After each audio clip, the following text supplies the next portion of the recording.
생각에 큰 힘이 있다는 것을 알고 계십니까? 내가 쉬는 시간에, 자유 시간에 내 마음대로 상상하는 것, 내 마음대로 생각하는 것, 내 마음이지 그때까지도 의로운 것을 생각해야 하나, 복음에 관한 생각을 해야 하나. 오늘 성경이 무엇을 말씀하는지 한번 들어보십시오. 8절 말씀입니다. 끝으로 형제들아, 무엇에든지 참되며 무엇에든지 경건하며 무엇에든지 옳으며 무엇에든지 정결하며 무엇에든지 사랑받을 만하며 무엇에든지 칭찬받을 만하며 무슨 덕이 있든지 무슨 기림이 있든지 이것들을 생각하라. 얼핏 보면 굉장히 쉬운 말처럼 보이지만 그렇기에 우리가 다 알고 있는 것처럼 얼렁뚱땅 넘어갈 수 있습니다. 우리가 너무나 쉽게 알고 있기 때문입니다. 익숙한 것과 아는 것은 사실 다릅니다. 우리는 하루 종일 생각하는 것대로 살아가게 되어 있습니다. 하루 종일 돈만 생각하는 사람은 점점 인색해져 갑니다. 왜냐하면 생각하면 생각할수록 그 생각하는 대상이 우리 마음속에서 점점 자라나거든요. 내 마음에 그 비중이 커진다는 것은 나에게 점점 가치가 있게 된다는 것이고요. 좋던 싫던 나에게는 없어서는 안 되는 그런 것이 되고 마는 것입니다. 내가 생각하는 그것이 나중에는 내가 어떤 사람인지를 정의하게 만드는 것이죠. 복수를 위해 칼을 가는 사람은요, 불행한 사람이 됩니다.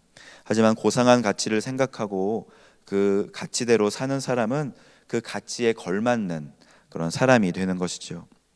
사도 바울은 빌립보 교회 성도들이 자신들을 핍박하는 자들에 대한 원한을 마음에 품지 않기를 원했습니다. 교회 안의 반대파에 대한 분노로 치를 떨며 살기를 원치 않았습니다. 마음에 상처가 있는 사람이 어찌 기쁠 수 있으며 마음에 미움이 가득한데 어찌 주님의 평강이 있을 수 있겠습니까? 참되고 경건하고 옳고 정결하고 사랑받을 만하고 칭찬받을 만하고 덕과 기림이 있는 이것을 생각하는 것이 우리에게 정말 중요합니다. 그리고 이 말씀은 세상을 바라보는 우리의 시야를 넓혀주기도 합니다. 우리는 상대방의 부정적인 면을 크게 보는 그런 경향이 있습니다.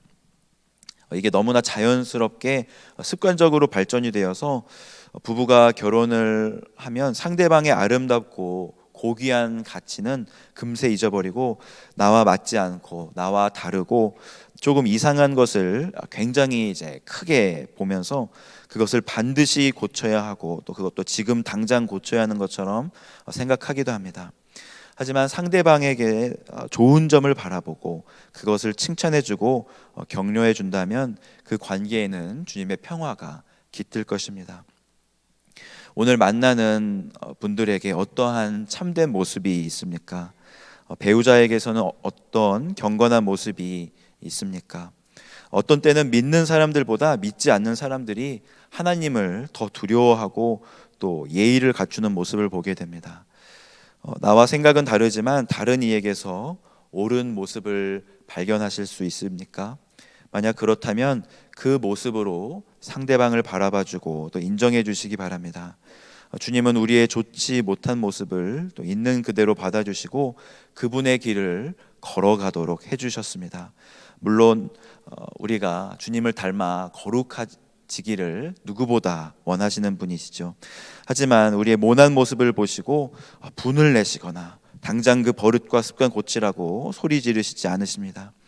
주님은 우리의 좋은 모습을 보시고 잘한다 칭찬해 주시고 격려해 주십니다. 그리고 충성되이 여겨주십니다. 그리고 우리 마음에 한없는 평강으로 채워주시는 것이죠. 사도 바울은 감옥에서도 평강의 하나님과 함께 하였습니다. 그래서 그는 담대하게 권면합니다. 너희는 내게 배우고 받고 듣고 본 바를 행하라고 합니다. 사도 바울은 자신의 대적들에게도 관용을 베풀었습니다. 불의한 동기로 복음 전파하는 대적들에 대해서도 이해해 줍니다. 그는 대적들의 불의한 동기에 대해 집중하지 않았습니다. 왜 그렇게 했을까? 왜 저런 말을 하지? 무슨 이유일까? 이런 생각으로 그의 마음을 채우지 않았고 오직 복음이 전파되는 것에 마음을 둡니다.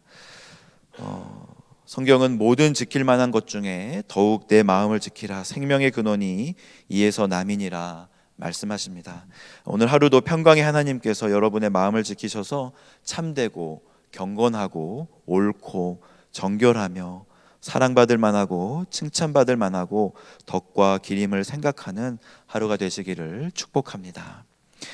사도 바울의 기쁨은 끊이지가 않았습니다. 빌립보 교인들이 이제 다시 사도 바울을 생각하고 그의 사역을 돕기로 시작함으로 기뻐하는 것이죠.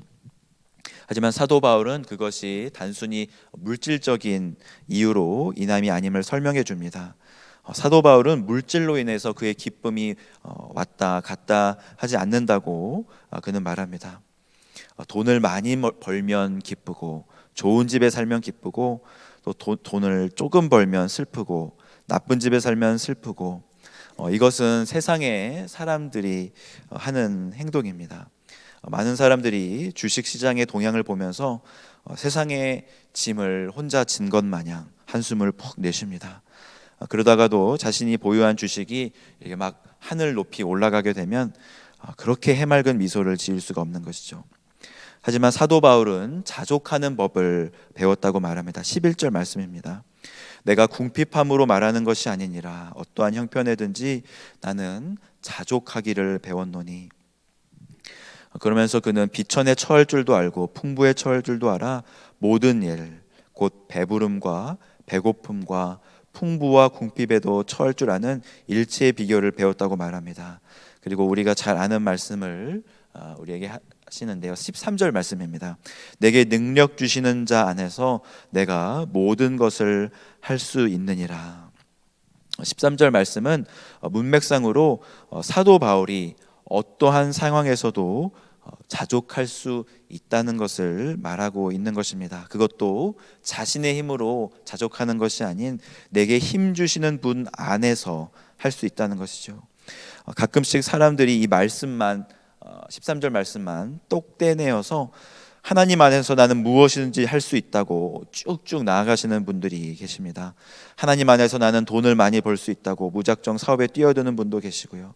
무대포로 계획도 없이 목적도 없이 막 나아가는 분들도 있습니다. 그러다가 급기야는 하나님 안에서라는 문구도 잊어버린 채 나는 무엇이든지 할 수 있다고 하면서 불나방처럼 불을 향해 달려드는 분들도 계신데, 이 말씀은 그런 뜻이 아니라 어떤 상황에서도 자족할 수 있다라는 말씀입니다. 그것도 내 힘이 아닌 내게 능력 주시는 자 안에서 자족할 수 있다는 말씀입니다. 사도 바울은 하나님 한 분으로 만족할 수 있었습니다. 빌립보 교회 교인들이 헌금을 보내주고 그 돈으로 말미암아 기뻐한 것이 아니라 그들이 복음의 진보를 이루게 되고 그들이 주님 안에 서서 주 안에 서서 내분의 상처를 이겨내고 선교의 한 발을 내디딘 것을 그는 기뻐했던 것이죠. 우리는 무엇으로 만족하십니까? 지식인가요? 돈인가요? 업적입니까? 명예인가요? 권력과 인기인가요? 비록 내가 비천할지라도 배고플지라도 궁핍할지라도 만족하며 또 자족하는 복된 인생이 되시기를 주님의 이름으로 축복합니다. 비록 내가 풍부에 처할지라도 또 배부르고 모든 것에 부족하지 않을지라도 주님 한 분으로 만족하는 인생 되시기를 주님의 이름으로 축복합니다. 시간 말씀을 놓고 함께 기도하겠습니다.